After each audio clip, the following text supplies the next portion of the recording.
Hello everyone, today in this video we will discuss how to fix the screen flickering issue on Galaxy A57.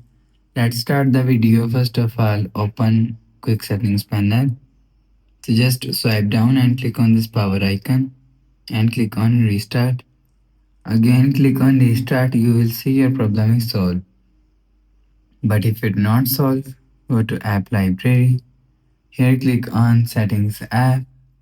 Now in setting, scroll down and click on display and turn off adaptive brightness button. After disable adaptive brightness, go back to home screen.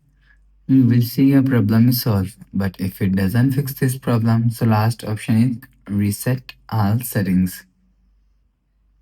Click on settings app, scroll down to and click on general management. Click on reset and click on reset all settings. Enter your phone pin, click on continue. Again click on reset, you will see your problem is solved. After the process, go back to home screen. So that's how you can fix the screen flickering issue on Galaxy A57. If you like the video, please subscribe. Thanks for watching.